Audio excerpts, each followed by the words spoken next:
Hello students, in this video I Abhay Kumar going to solve the problems of the book Concepts of Physics, chapter 32, Electric Current in Conductors, which is part 3 of this chapter for class 12, book number part 2. This video will also be helpful for those students preparing for IIT JEE,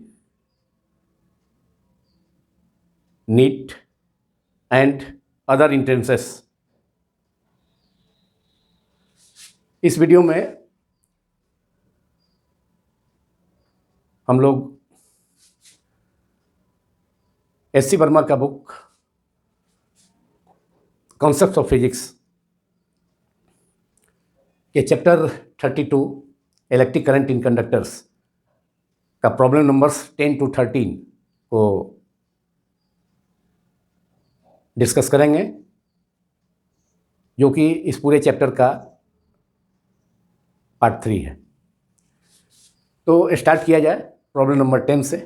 figure 32E1 shows a conductor of length L having a circular cross section. The radius of cross section varies linearly from A to B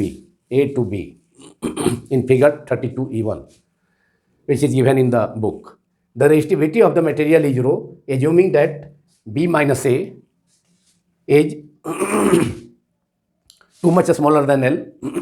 B minus A, that is difference between the diameters at the two ends of the conductor.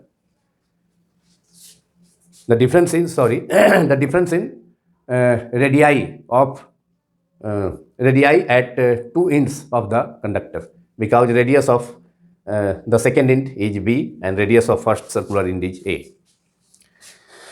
Assuming that B minus A is too much smaller than L, find the resistance of the conductor. इस पूरे conductor का resistance को मालूम करना है, calculate करना है। और ये कंडक्टर है जिसका सेक्शन कैसा है, इस शेप का कंडक्टर है, जो कि सिलिंड्रिकल शेप का कंडक्टर है, लेकिन section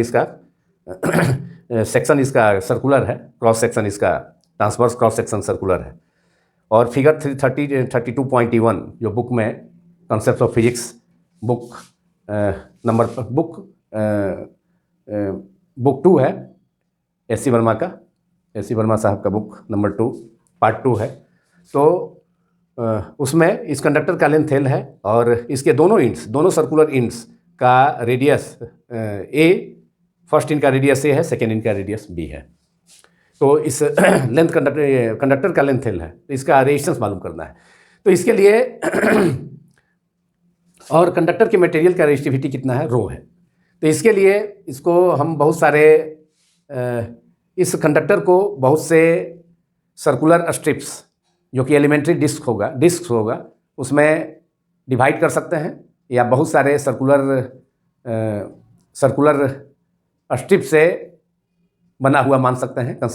this conductor can be considered as consisting of various circular strips और वेरियस एलिमेंट्री डिस्क। जो सर्कुलर स्ट्रिप्स है वो डिस्क होगा, बहुत सारा पतला डिस्क होगा, एलिमेंट्री डिस्क।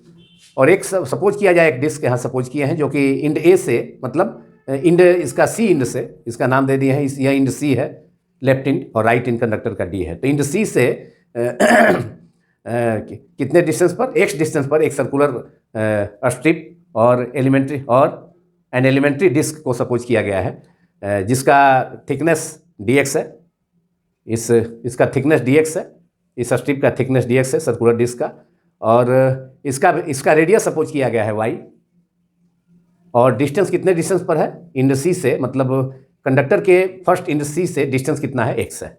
तो सपोज ये write down, suppose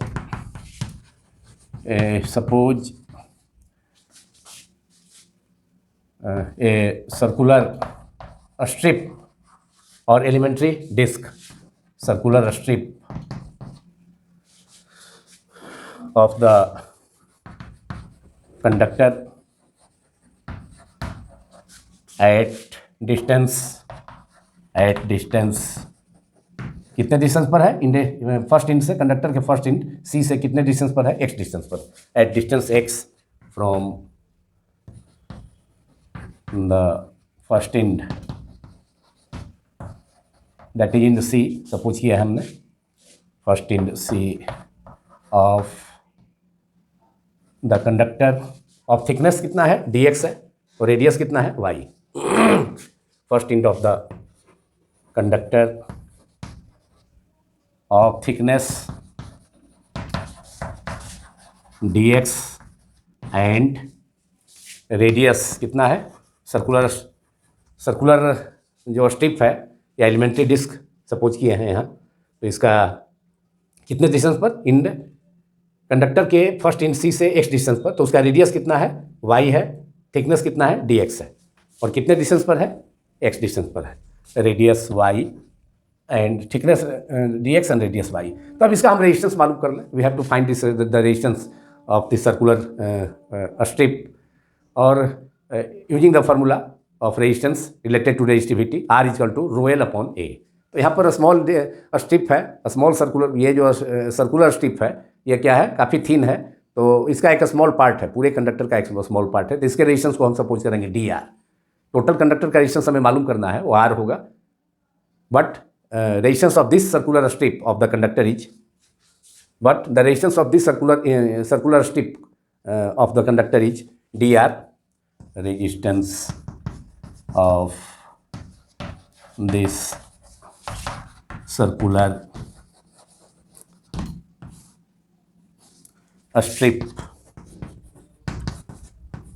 is dr equal to rho into dx। Circular strip का थिकनेस या लेंथ कितना है, dx है, यहाँ रिप्रेजेंट किया गया है फिगर में, रो dx upon area of the circular strip कितना हो जाएगा, पाई y स्क्वायर, रेडियस इस सर्कुलर स्ट्रिप का कितना है, y है, तो जो कि एलिमेंट्री डिस्क भी है, तो सर्किल का या डिस्क का कितना हो जाएगा, सर्कुलर स्ट्रिप का जो एरिया होता है, सर्किल का एरिया पाई r स्क्वायर, तो यहाँ पर रेडियस y है, इसलिए पाई y स्क्वायर, नीचे में पाई y square, and this is equation number 1। अब यहाँ पर एक इंड सी से एक हम दूसरे माने इंड सी से इसका रेडियस माने सेकेंड जो इंड है कंडक्टर का, उसके रेडियस पर जिसका रेडियस b है, उस पर एक नॉर्मल ड्रॉन करते हैं, तो उसके लिए एक इस कंडक्टर का जो एक्सिस है O1 O2, कंडक्टर के दोनों इंड का सेंटर, सर्कुलर इंड का सेंटर O1 और O2 सपोज किया है, let the centres of two circular ends of the conductor are O1 and O2, we have supposed it. So अब एक CN जो है perpendicular drawn perpendicular CN from end first end of the conductor on the radius of the second end of the conductor। तो इसके लिए एक CN ये हो गया, नॉर्मल ड्रॉन किया गया, और जो कि कंडक्टर का एक्सिस O1 A2 के पैरेलल है। अब इसका भी लेंथ कितना हो जाएगा, इसका भी लेंथ हो जाएगा कितना, L ही हो जाएगा, C से N तक का लेंथ कितना, इस परपेंडिकुलर का भी लेंथ कितना हो जाएगा, L ही होगा, क्योंकि ये दोनों इंड को ज्वाइन कर रहा है, तो इसका भी लेंथ L हो जाएगा, जो कि कंडक्टर का लेंथ दिया हुआ है। The length of this perpendicular CN drawn from one end of the conductor to the radius of the second end of the conductor will be also equal to L, that is length of the conductor, which is given L. So now let theta be the angle formed at the first end that the perpendicular makes with the upper face of the upper side of the conductor. So let this angle is theta. So in this right angle triangle C and D we have tan theta is equal to perpendicular, यहाँ dn perpendicular dn हो जाएगा इस इन पर, यहाँ पर perpendicular dn जो कि कितना हो जाएगा b, ये डिस्टेंस चूँकि यहाँ पर a है, माने ये रेडियस इसका a है फर्स्ट इंड का, तो ये डिस्टेंस भी यहाँ से यहाँ तक, मतलब कंडक्टर के एक्सिस से जो परपेंडिकुलर ड्रॉन किए हैं, जो हॉरिजॉन्टल लाइन है परपेंडिकुलर ड्रॉन किए हैं, उसका डिस्टेंस कितना हो जाएगा, ये a हो जाएगा, और यहाँ से यहाँ तक का डिस्टेंस, मतलब सर्कुलर डिस्क का रेडियस कितना है, सर्कुलर स्ट्रिप का रेडियस y है, और इंडे यहाँ पर इंडे मानी इसमें दो ट्रेंगल फॉर्म हो रहा है, एक ट्रेंगल हो गया CND और दूसरा स्मॉलर ट्रेंगल CKF, लेकिन दोनों के लिए थीटा सेम है, तो tan थीटा इजकल टू पहले बिग ट्रेंगल में तो tan theta is equal to perpendicular upon base, तो perpendicular is DN upon CN, that is DN is equal to B minus A। B पूरा रेडियस है दूसरे इंड का, सर्कुलर इंड का conductor का, और ये डिस्टेंस कितना है कंडक्टर के एक्सिस से CN जो लाइन है उसका डिस्टेंस कितना है, जो कि परपेंडिकुलर ड्रॉन किया गया है रेडियस पर सेकेंड इंड के, तो ये डिस्टेंस भी कितना हो जाएगा, ये A है तो ये भी इतना डिस्टेंस A हो जाएगा। K से यहाँ GK माने हम, तो GK इजकल टू A हो जाएगा, तो DN कितना हो जाएगा B माइनस A, तो that is tan theta is equal to B minus A upon base हो जाएगा CN डेट इज L, तो tan theta in figure we have tan theta is equal to perpendicular by base, तो पहले big triangle CND में तो perpendicular DN upon CN equals to, अब इस triangle में स्मॉलर ट्रायंगल CKF, तो इसमें हो जाएगा tan थीटा, एंगल तो थीटा ही है, FK upon CK, that implies tan theta equals to DN is equal to B minus A upon CN is L, length of the conductor, it is equal to the length of the conductor is equal to FK। अब इस small triangle में FK कितना हो जाएगा, FK is equal to ये distance, पूरा distance यहाँ तक ये एक्सिस से इस यहाँ का अपर स्ट्रिप के अपर इंड का डिस्टेंस कितना है, रेडियस y के इक्वल है, और ये डिस्टेंस कितना है B है, GK इजकल टू B, तो ये हो जाएगा FK is equal to y minus A upon CK is x, क्योंकि हमने सर्कुलर डिस्क लिया है, एलिमेंट्री सर्कुलर डिस्क या सर्कुलर स्ट्रिप लिया है first end of the conductor C से, तो उसका डिस्टेंस कितने डिस्टेंस पर लिया है कंडक्टर के C से, कंडक्टर के इंड C से कितने डिस्टेंस पर लिया है, x डिस्टेंस पर, तो y minus A upon x, that implies, अब दोनों tan थीटा के इक्वल है, tan theta is equal to B minus A by L is equal to y minus A upon x, therefore this implies B minus A upon L equals to y minus, दोनों tan theta के equal है, तो इसलिए दोनों भी आपस में equal हो जाएगा, तो B minus A, that implies B minus A upon L equal to y minus A upon x, this is equation number 2। अब इसको हम क्रॉस मल्टीप्लिकेशन करके उसके बाद डिफरेंशिएट करके हम dx का वैल्यू मालूम करेंगे और उस वैल्यू को इसमें पुट कर देंगे इक्वेशन 1 में, और उसके बाद इंटीग्रेट कर देंगे तब पूरे कंडक्टर का रेजिस्टेंस मालूम हो जाएगा।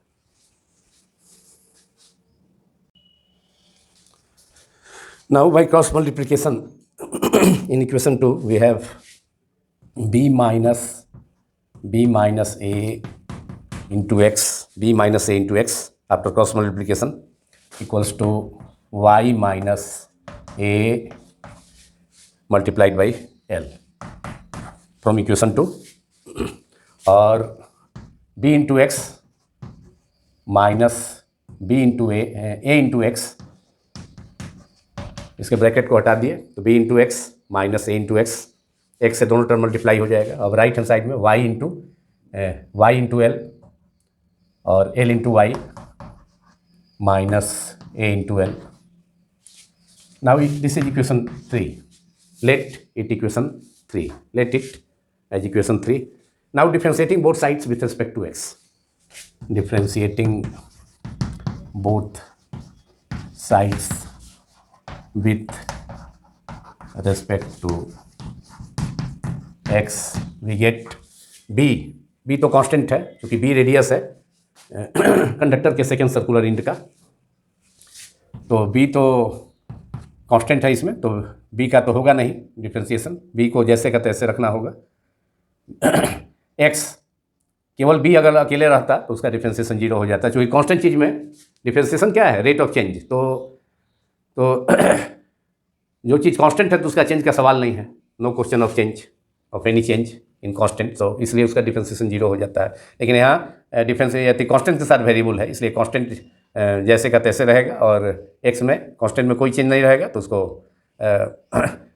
उसको बी को में कोई चेंज नहीं होगा, तो बी को ऐसे ही रखेंगे using the rule of differentiation. अब एक्स का डिफरेंशिएशन होगा तो एक्स के एस्पेक्ट में कितना हो जाएगा 1, ये हो गया b हो गया माइनस ए, अब ए भी कांस्टेंट है तो ए इंटू इसका डिफरेंशिएशन, तो ए तो कांस्टेंट है तो इसका डिफरेंशिएशन तो होगा नहीं, कांस्टेंट होगा, खाली कांस्टेंट रहता तो उसका जीरो हो जाता, लेकिन कांस्टेंट साथ वेरिएबल है इसलिए जैसे का तैसे रहेगा, और इसका करेंगे तो 1 हो जाएगा, तो B minus A equal to L.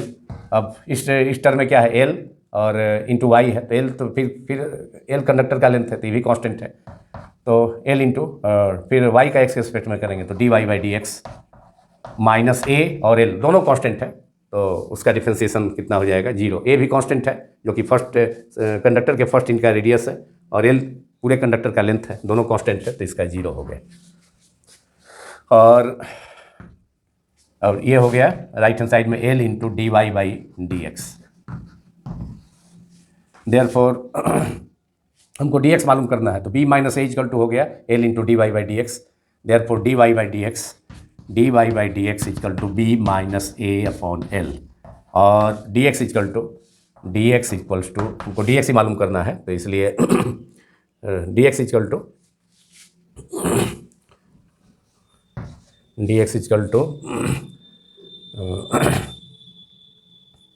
L into D Y upon B minus a, तो डी एक्स का वैल्यू आ गया L into D Y upon B minus a, and this is equation number 4। D x का value आ गया, this is equation number 4। अब इस d x के वैल्यू को इक्वेशन इक्वेशन 1 में पुट कर दिया जाए। इक्वेशन 1 है d r equal to rho d x upon pi y square. D r क्या है, इस कंडक्टर के इस पार्ट का, इस सर्कुलर स्ट्रिप का और एलिमेंट्री डिस्क का रेजिस्टेंस है, तो इसमें डी एक्स का वैल्यू पुट कर दिया जाए और उसके बाद इंटीग्रेट कर देंगे हम। तो putting this value of D X L D Y minus L D Y upon B minus A in this equation, equation number 1 यहाँ पर है दिया हुआ। तो putting the value of D X in equation 1 from equation 4 we have, यहाँ केवल D x का value put करना है, तो रो अपॉन वाई स्क्वायर तो रहेगा ही, केवल यहाँ डी एक्स का वैल्यू चेंज हो जाएगा, तो rho into d x equal to L multiplied by d Y upon B minus a, this is equation number 5। अब हमको टोटल रेजिस्टेंस मालूम करना है, अब हम लोगों को टोटल रेजिस्टेंस कंडक्टर का मालूम करना है, इसलिए टोटल रेजिस्टेंस क्या होगा, आर होगा, वो कैसे मिलेगा, इंटीग्रेट करना होगा, डी आर पर इंटीग्रेट करना होगा, तो इस इक्वेशन के बोथ साइड में इंटीग्रेशन करना होगा, इसलिए total resistance, hence total resistance of the conductor, total resistance of the conductor is are.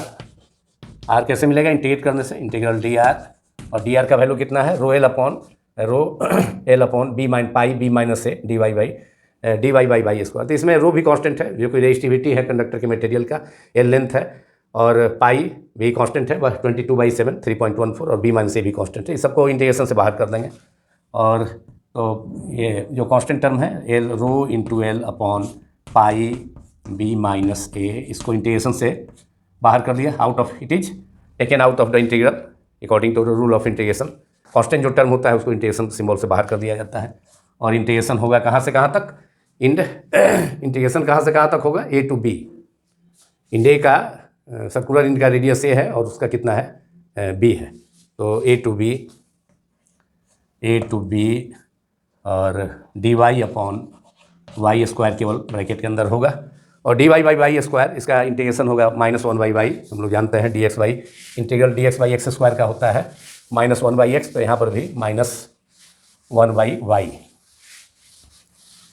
तो इसलिए देयरफॉर वी हैव, और R equal to, R total resistance है कंडक्टर का, जो डी आर को इंटीग्रेट करने से मिला, equal to rho L upon pi B minus A integral A to B D Y by Y square, तो 1/y square D Y का integration हो गया -1/y।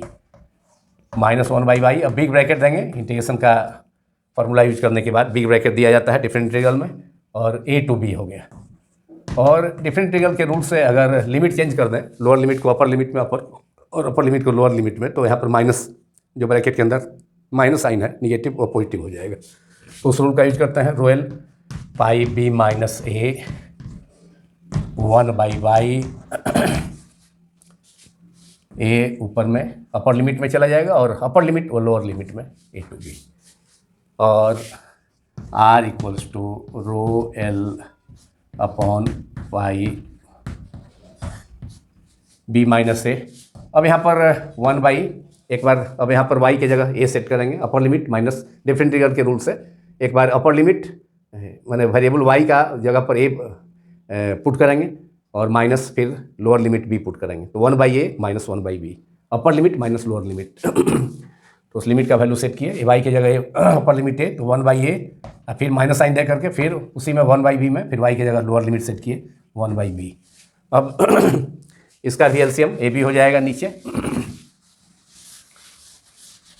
और r equals to rho L, next step में इसका answer आ जाएगा पाई B minus a, और under bracket इसका एलसीएम हो जाएगा ए और ए एंड बी का रेडियस हो जाएगा, एलसीएम हो जाएगा ए इंटू बी, ए बी। अब ए से इसमें डिवाइड करेंगे एलसीएम में तो बचेगा बी, बी में 1 से मल्टीप्लाई करेंगे तो बी माइनस, बी से इसमें डिवाइड करेंगे ए बी में तो बचेगा ए, और ए से 1 मल्टीप्लाई करेंगे तो बी माइनस ए। अब यहाँ पर देखो बी माइनस ए न्यूमरेटर में भी और डिनोमिनेटर में भी बी माइनस ए कैंसिल हो गया, इसलिए total resistance of the conductor rho L upon pi A B, rho L upon pi A B. This is the answer of this problem, rho L upon pi A B. यहाँ A तथा B क्या है, L तो conductor का length है, rho क्या है resistivity of the conductor material, a and b are the radii of first and second end of the conductor. तो total resistance of the conductor is R equal to rho L upon pi A B. This is the answer of this problem. अब इससे आप लोग note कर लें।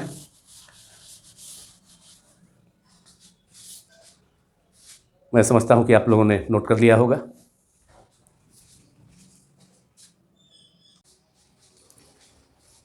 Now problem 11 of the book Concepts of Physics by Dr. S.C. Verma, Volume 2, Chapter 32, Electric Current in Conductors. Problem number 11. A copper wire of radius 0.1 mm and resistance 1 kilo ohm is connected across a power supply 20 volt का power supply, मतलब battery से जोड़ दिए हैं। इस conductor CD है और इसको एक पावर सप्लाई से जोड़ा गया है बैटरी से, जिसका वोल्टेज कितना है, सप्लाई वोल्टेज 20 वोल्ट है। जैसे ही इस कंडक्टर को कंडक्टर CD जो कि कॉपर वायर है उसको supply voltage say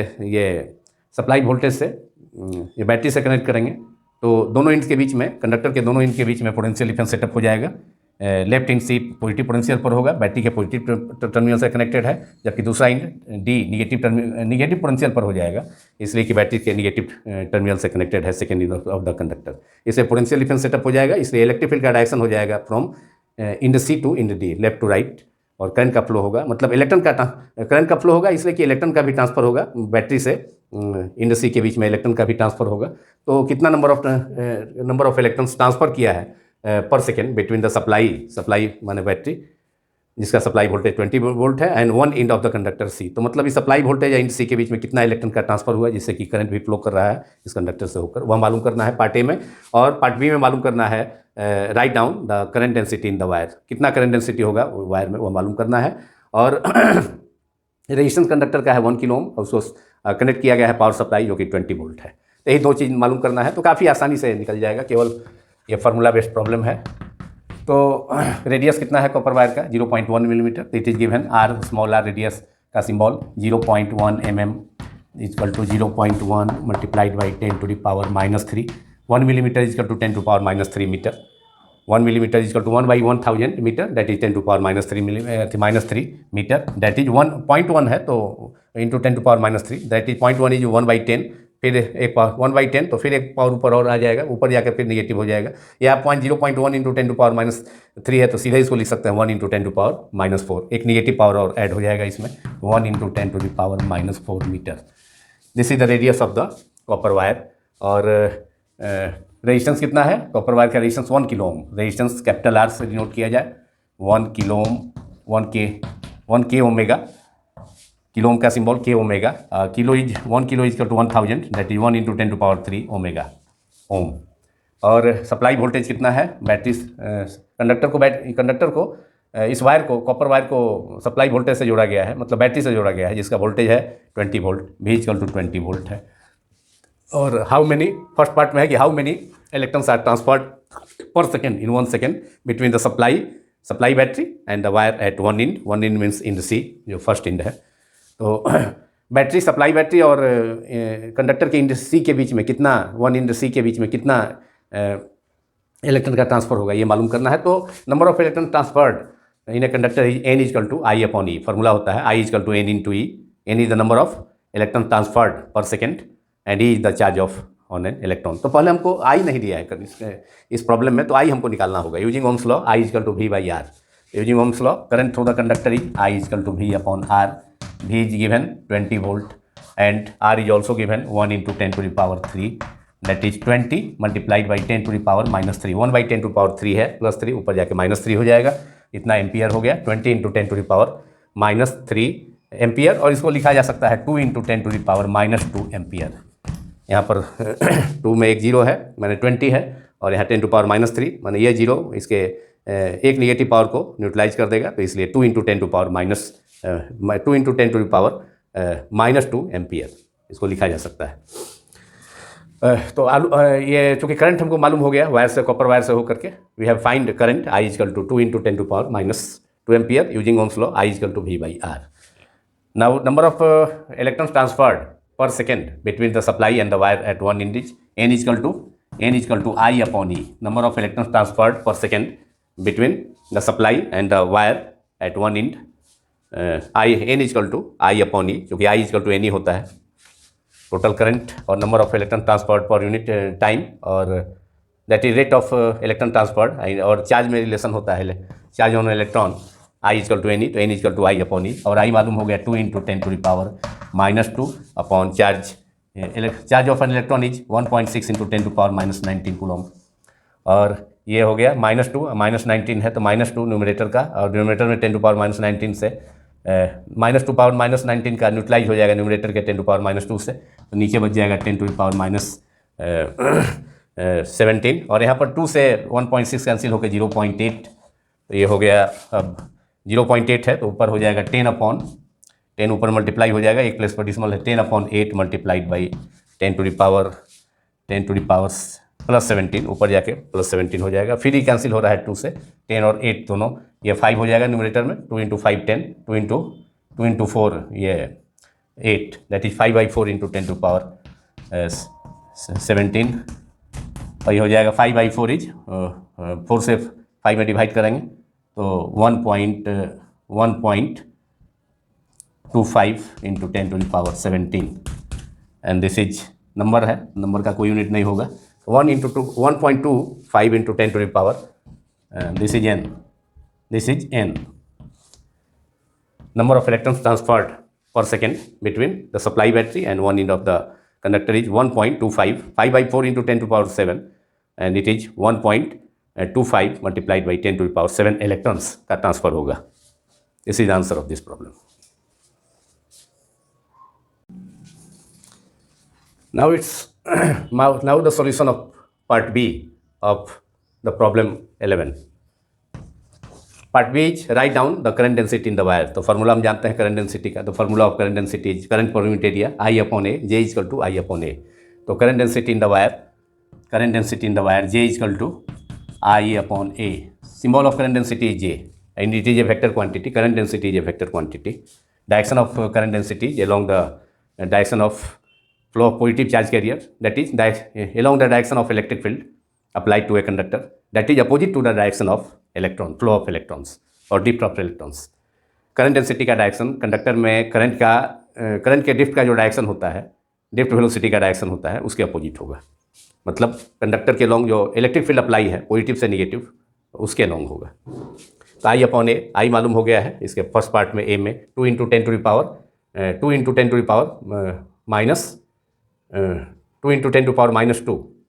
that is 2 into 10⁻² ampere current का वैल्यू मालूम किए थे, और upon area is pi are square, area of the, चूँकि वायर है तो वायर का क्रॉस सेक्शन कैसा होगा, वायर का ट्रांसवर्स क्रॉस सेक्शन कैसा होगा, सर्कुलर होगा, तो pi are square equals to 2 into 10⁻⁻² upon pi 3.14 multiplied by radius is also given 0.1 millimetre, that is 1 into 10⁻⁻4, 1 into 10⁻⁻4 का स्क्वायर हो गया, that implies 2 into 10 equal to 2 into 10⁻² upon 3.14 और 1 into 10⁻⁻4 का square, that is 10⁻⁸, -4 का square 10⁻⁴ square, that is 10⁻⁸। अब यहाँ से numerator में 10⁻² है, यहाँ डिनोमिनेटर में 10⁻8 है, तो -2 से न्यूमरेटर का के पावर से डिनोमिनेटर का 10⁻−8 में से -2 पावर न्यूट्रलाइज हो जाएगा, तो बचेगा 10⁻6 न्यूमरेटर में। तो अब हो गया 2/3.14, यहाँ डिनोमिनेटर में 3.14 है, 2 प्लेस पर डिसिमल है, तो 200 से मल्टीप्लाई हो जाएगा ऊपर में, तो 200 अपॉन न्यूमरेटर हो जाएगा 200 upon, that implies J equal to 200 upon 314 और मल्टीप्लाइड बाई 10⁻6 डिनोमिनेटर में है, ऊपर जाके +6 हो जाएगा, 10⁻+6। अब 314 से डिवाइड करेंगे 200 में, तो ये 200 कम है 314 से, इसलिए शुरू में डिसमल, अब डिसमल देंगे तो 2000 हो जाएगा, तो अब 6 टाइम लगेगा 6369 इंटू 10⁻6, दैट इज 3.6369 को राउंड ऑफ करके 3 डिजिट इसको लिख सकते हैं 0.637 मल्टीप्लाइड बाई 10⁻6, और इसे लिखा जा सकता है 6.36 इंटू 10⁻6।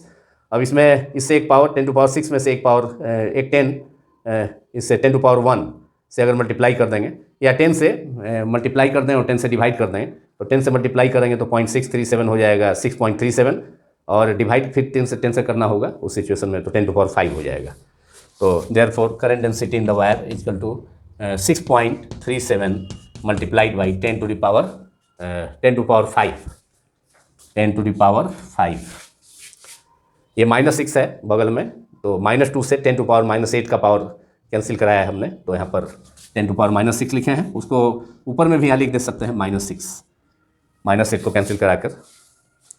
तो आंसर हो गया J equal to current density in the wire is current per unit area, which is current per unit area 6.37 multiplied by 10⁻5। 0.637 into 10⁻6 को लिखा जा सकता है 6.37 इंटू 10⁻5। और करंट, चूँकि करंट डेंसिटी होता है करंट पर यूनिट एरिया, तो इसका यूनिट हो गया एम्पियर, करंट इलेक्ट्रिक करंट का एम्पियर और एरिया का metre square, ampere per metre square, that is ampere metre -2, ampere metre -2, m-2। This is the answer of this problem. Current density in the wire is J equal to 6.37 into 10⁻5 ampere metre -2। इसे आप लोग note कर लें। Part B का answer हो गया, मैं समझता हूँ कि आप लोग नोट कर लिए होंगे।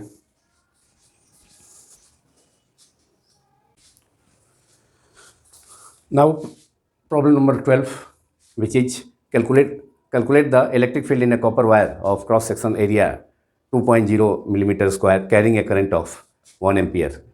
The resistivity of copper rho is given 1.7 into 10⁻⁸ ohm meter. Ohm meter is the SI unit of resistivity, that is in symbol it is written as omega m.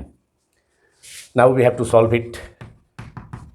इस प्रॉब्लम में इलेक्ट्रिक फील्ड कॉपर वायर के cross मालूम करना है, कितना electric field apply किया गया, और जाहिर है इलेक्ट्रिक फील्ड अप्लाई करने का मतलब है कि कंडक्टर को बैटरी से जोड़ना होगा, सप्लाई वोल्टेज और सप्लाई सोर्स से उसे जोड़ना होगा, तभी जाकर के कंडक्टर के दोनों इंड्स के बीच इलेक्ट्रिक फील्ड सेटअप होगा।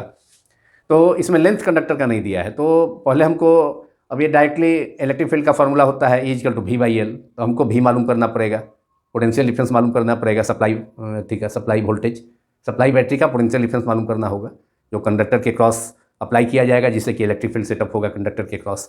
तो लेंथ नहीं मालूम है, तो उसके बाद E = V/L होता है, तो V/L में लेंथ है नीचे डिनोमिनेटर में, उससे V को L के टर्म में ही मालूम करना होगा। और उसके पहले हमको V कैसे मालूम करेंगे, तो I है, करंट तो दिया है 1 एम्पियर, लेकिन R नहीं है, तो सबसे पहले हमारा फर्स्ट स्टेप होगा कि रेजिस्टेंस कंडक्टर का, कॉपर वायर का रेजिस्टेंस मालूम किया जाए. We have to find the resistance of copper wire first. So now it is given area of cross section of the wire A is equal to 2.0 mm square, that is 2 into 1 millimeter square. 1 millimeter 1 mm is 10 to power minus 3 meter, और उसका square है तो 10 to power 1 mm square means 10 to power minus 6 square, 6 meter square.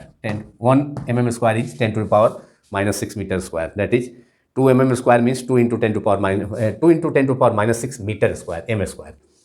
Current कितना है? I is current through the wire, copper wire is 1 ampere है, 1 ampere है. Area है, बस रेजिस्टिविटी है. रेजिस्टिविटी कॉपर का rho equal to 1.7 into 10 to the power minus 8 omega m. तो यही 3 चीज़ प्रोवाइड है प्रॉब्लम में. तो इसके अलावा लेंथ नहीं है. तो पहले हम resistivity, first we have to find ये रेजिस्टेंस ऑफ द कंडक्टर, और रेजिस्टेंस मालूम हो जाएगा तो ओम्स लॉ यूज करके पोटेंशियल डिफरेंस भी मालूम हो जाएगा across the wire, copper wire. V equal to I R, क्योंकि which because since I is given, तो R इजकल टू फार्मूला होता है रेजिस्टिविटी और रेजिस्टेंस को रिलेट करने वाला फार्मूला. वेरी कॉमन फार्मूला है. R equal to rho L upon A. Rho का वैल्यू है दिया हुआ. कॉपर वायर का resistivity 1.7 into 10 to power minus 8, जो कि जस्ट एबव लिखा है. Rho equal to and area, rho हो गया. एल है, एल तो मालूम नहीं है तो एल के टर्म में ही मालूम करना होगा. अभी एल के टर्म में ही फाइंड करना होगा resistance. And area is given. Area is 2 into 10 to power 2 millimetre square, that is 2 into 10 to power minus 6 metre square. 2 into 10 to the power minus 6. अब यहाँ पर -6 डिनोमिनेटर में है और ऊपर में है रेजिस्टिविटी का value 1.7 into 10 to power minus 8. -6 से -8 का -6 से -8 का 6 पावर निगेटिव से -6 पावर न्यूट्रलाइज हो जाएगा तो -2 पावर बचेगा ऊपर में बच गया 10 to power -2. That is we have 1.7 upon 2 multiplied by 10 to the power -2 into L. This is the resistance of the wire.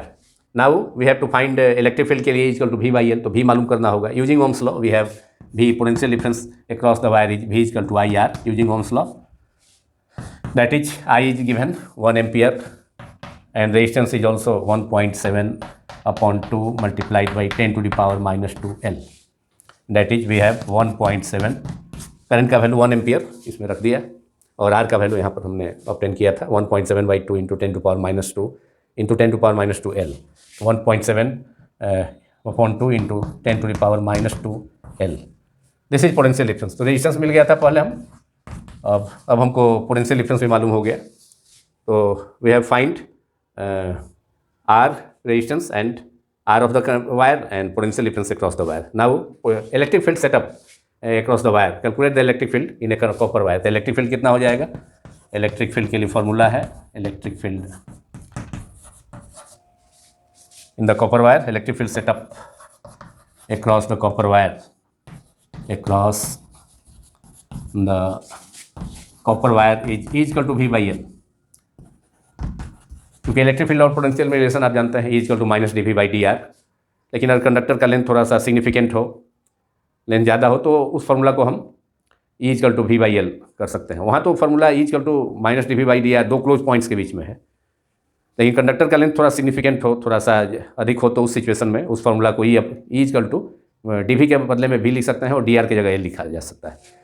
Neglecting negative sign, we can write electric field across the conductor equal to V by L.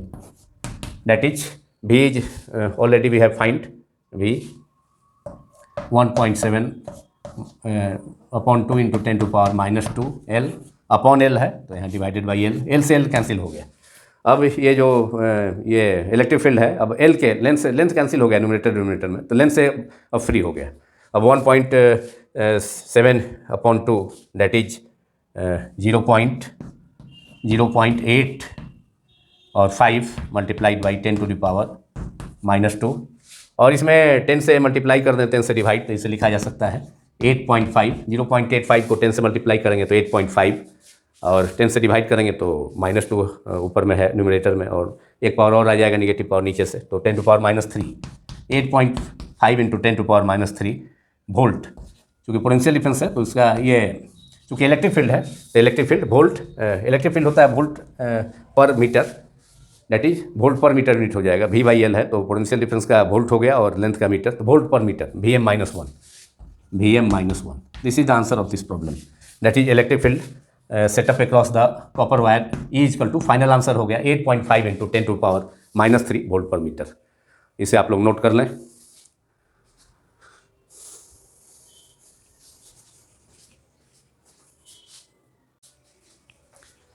Now problem 13, which is the last problem of this video also. A wire has length of 2.0 meter and a resistance of 5.0 ohm. Find the electric field existing inside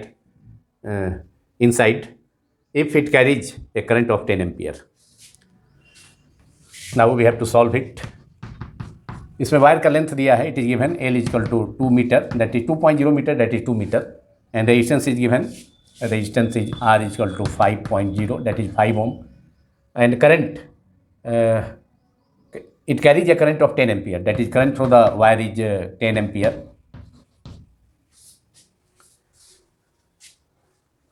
We have to find electric field existing inside it, मतलब inside the conductor, that is electric field applied to the conductor. E is equal to what, ये मालूम करना है electric field. This problem is easier than the previous problem because in this problem resistance is given. So we have to find potential difference across the wire using Ohm's law, and then we will able to find electric field. इस problem में resistance दिया हुआ है, जबकि previous problem में resistance भी मालूम किया गया था और पोटेंशियल डिफरेंस भी, तो इसलिए यह प्रॉब्लम प्रीवियस प्रॉब्लम नंबर 12 से ईजी है। तो first of all we have to find potential difference. Electric field का फार्मूला हम जान चुके हैं, E इक्वल टू V/L। तो पोटेंशियल डिफरेंस मालूम कर लें यूजिंग ओम्स लॉ। तो using Ohm's law we have V equal to potential difference across the wire is V equal to IR। I is given 10 ampere, R is also given 5 ohm, that is 10 into 5, that is 50 volt. Potential difference is 50 volt. Now electric field set up across the wire E is equal to V/L. V is equal to 50 and L is equal to 2 meter, that is 50/2, that is 25 और electric field है तो volt per metre. The electric field set up across the wire is 25 volt per meter using the formula E is equal to V/L, that is 50/2, that is 25 volt per meter. And this ends the video. यदि यह video आप सभी को पसंद आया हो तो इसे लाइक करें, अधिक से अधिक संख्या में लाइक करें, दूसरों से शेयर भी करें, दूसरे मित्रों से, दूसरे स्टूडेंट्स से, अपने कलीग से, तथा सब्सक्राइब करना भी ना भूलें अधिक से अधिक संख्या में। कुछ भी सब्सक्राइब करें अगर यदि अभी तक आपने सब्सक्राइब नहीं किया है, तथा दूसरों को भी सब्सक्राइब करने के लिए प्रेरित करें।